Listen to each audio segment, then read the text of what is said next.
Assalamualaikum warahmatullahi wabarakatuh. Kali ini saya ditemani oleh Pak Ustadz, ya, suami saya. Kita mau ngobrol tentang seputar pernikahan, tetapi fokusnya itu bagaimana sebenarnya pandangan Islam tentang batasan usia menikah. Karena di masa pandemi ini terjadi peningkatan jumlah mahasiswa yang menikah di tengah-tengah studinya ya. Jadi juga banyak pertanyaan yang muncul, apakah nikah dulu sambil kuliah atau selesaikan kuliah dulu baru menikah. Oke, sebenarnya kalau dalam praktek Rasulullah itu bersama istrinya pernikahan usia pernikahannya seperti apa? Kalau dalam praktiknya Rasulullah Shallallahu Alaihi Wasallam itu beliau sendiri menikah pertama kali di usia 25 tahun. Sementara wanita yang beliau nikahi Aisyah usia 7 tahun. Tetapi itu belum hidup bersama. Nanti di usia 9 tahun. Baru sama-sama. Baru tinggal sama-sama. Lalu ada juga yang Rasulullah Sallallahu Alaihi Wasallam nikahi usia 17 tahun, seperti Sofia binti Huyai. Ada yang Rasulullah nikahi usia 19 tahun, seperti Hafsah. Cuman Hafsah ketika menikah dengan Nabi itu adalah pernikahannya yang kedua, janda. Jadi kalau kita lihat mungkin sekitar usia 17 tahun ke bawah juga beliau pertama kali menikah. Dia menikah yang pertama kalinya. Jadi intinya apa? Intinya bahwa dari sekian banyak yang dinikahi oleh Rasulullah Sallallahu Alaihi Wasallam, seakan-akan semuanya masuk di usia balik. Iya, usia balik ya. Nah, kalau di Indonesia sendiri berdasarkan Undang-Undang Perkawinan itu ya, yang nomor 16 tahun 2019 disebutkan bahwa laki-laki dan wanita batas usia minimalnya itu adalah 19 tahun. Nah, tetapi kalau kita lihat secara teori ya, misalnya dalam hadis yang anjuran menikah itu ya. Ya, di sini saya tampilkan hadisnya. Ya ma'syarasy syabab, wahai sekalian pemuda, man istata'a minkumul ba'a falyatazawwaj. Barang siapa yang mampu al-ba'ah falyatazawwaj. Di sini ada dua kata yang menjadi kata kunci ya. Yang pertama adalah asyabab. Kalau asyabab itu dalam bahasa Arab pemuda jamak dari ini ya. Jamak dari syab ya. Ya. Nah, kalau penjelasan dari Ibnu Hajar Al-Asqalani dalam kitab Fathul Bari, beliau mengatakan bahwa ulama Syafi'iyah itu mengatakan bahwa syabab itu adalah kisaran usia dari balik sampai 30 tahun. Nah, kemudian kata kunci kedua ada kata al-ba'ah. Kalau dalam bahasa Arab, al-ba'ah itu maknanya kemampuan seksualnya. Kemampuan seksual. Berarti kalau kita masukkan kepada anjuran menikah Rasulullah, berarti yang dianjurkan oleh Rasulullah pemuda yang sudah matang secara seksual. Nah, tetapi ada juga ulama yang mengatakan bahwa al-ba'ah pada hadis ini adalah al-qudratu ala mu'natin nikah. Jadi kemampuan menafkahi. Ya, kemampuan untuk memberikan nafkah. Karena laki-laki kan kalau pas mau menikah dia harus menyiapkan mahar, terus harus memikirkan setelah menikahnya bagaimana nafkahnya. Terus tiba-tiba kalau misalnya hamil istrinya habis nikah, nah itu juga harus dipertimbangkan bagaimana menafkahi anaknya. Iya. Ya, kalau misalnya kalau dalam Islam sendiri ukuran atau kedewasaan untuk menikah itu seperti apa pemaknaannya? Ada ayat yang menarik untuk kita kaji. Hatta idza balagun nikah. Sampai ia mencapai usia nikah.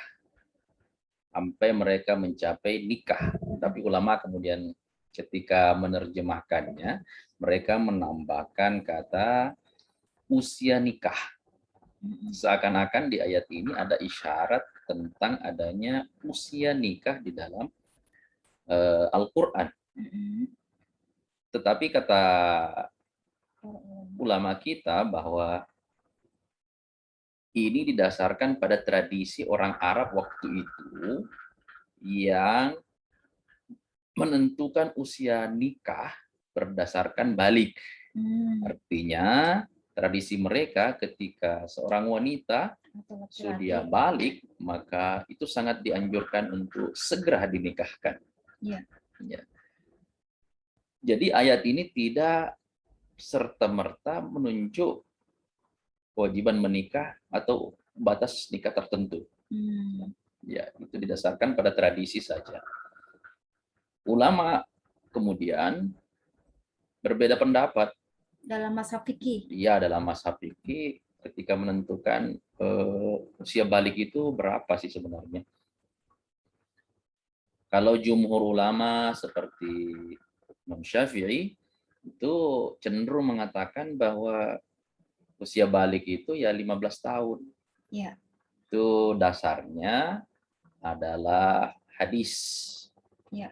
Seorang sahabat yang bernama Ibnu Umar itu pernah menghadap ke Rasulullah untuk diizinkan ikut perang. Ya. Pada saat perang Badar, usianya baru 14 tahun, itu tidak diizinkan oleh Rasulullah. Ya. Tapi pada saat perang Khandaq, usia beliau 15 tahun, Nabi mengizinkan beliau untuk ikut perang. Berdasarkan inilah, ulama mengatakan bahwa usia 15 tahun itulah usia balik sehingga seseorang diizinkan untuk ikut perang. Kalau ini kemudian ditarik ke persoalan nikah, maka usia 15 tahun itulah yang disebut standar. sebagai balagun nikah tadi. Ya, yang menjadi standar Ya, untuk menikah. Lain lagi dengan Malikiyah. Kalau dalam kalangan ulama Malikiyah itu menentukan usia 18 tahun. Bagi laki-laki dan perempuan sama. Dasarnya apa? Dasarnya bahwa batas paling lambat laki-laki dan wanita balik itu biasanya usia 18 tahun. Itu maksudnya batasan maksimalnya itu. Ya, mayoritasnya. Mayoritas, karena kan beda-beda juga, ada yang cepat, ada yang tidak. Tetapi maksimalnya ya, 18 tahun sudah balik. 18 tahun itu sudah balik. Ya.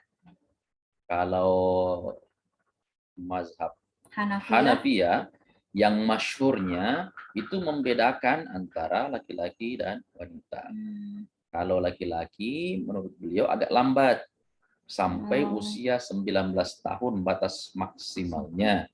Kalau wanita agak cepat, paling lambat batasnya 17 tahun. Jadi 19 dan 17 tahun.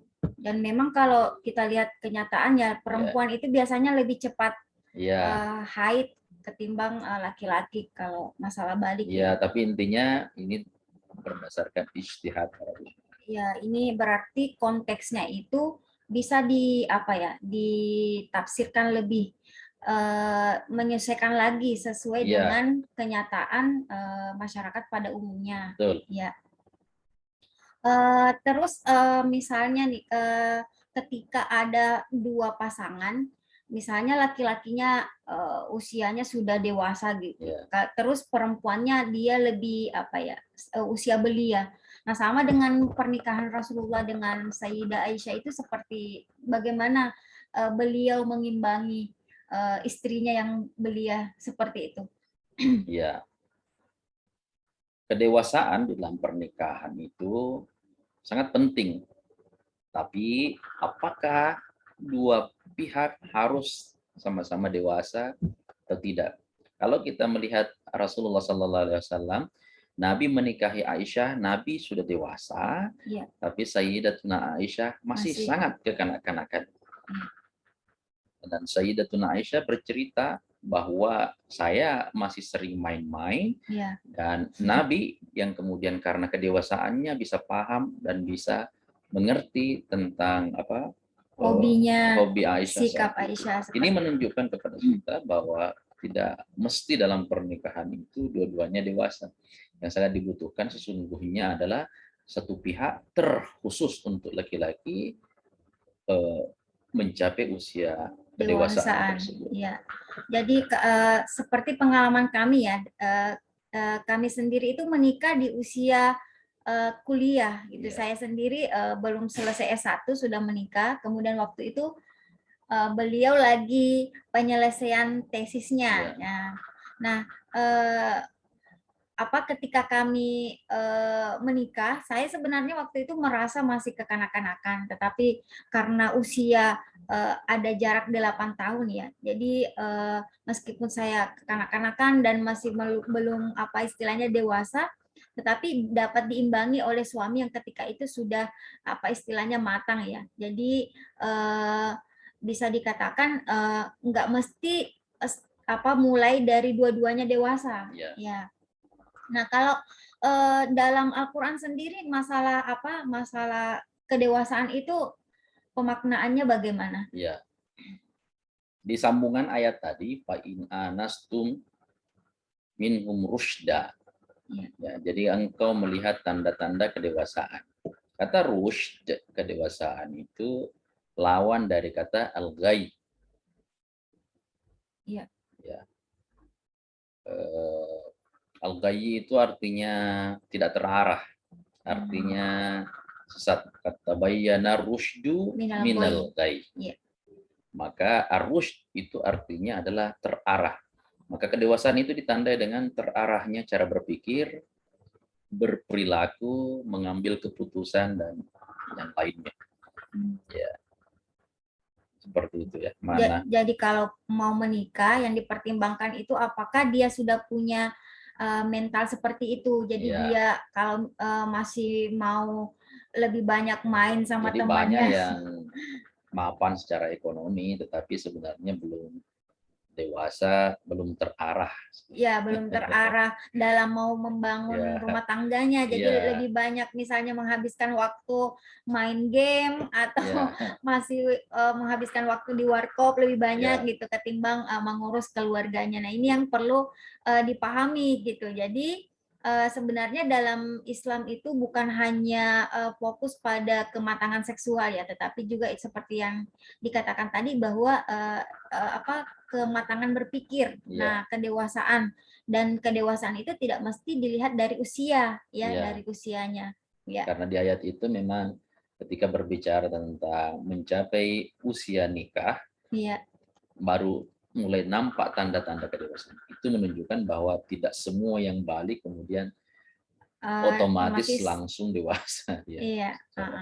Ya, itu saja bincang kali ini. Semoga dapat membantu bagi adik-adik mahasiswa yang tadi dilema antara mau menikah dulu atau memutuskan kuliah sambil menikah, maka jangan sampai menikahnya dijadikan alasan untuk menunda-nunda studinya, karena ketika menghadapi rumah tangga itu juga yang digunakan atau itu juga yang membantu dalam menghadapi masa-masa studi yang berat.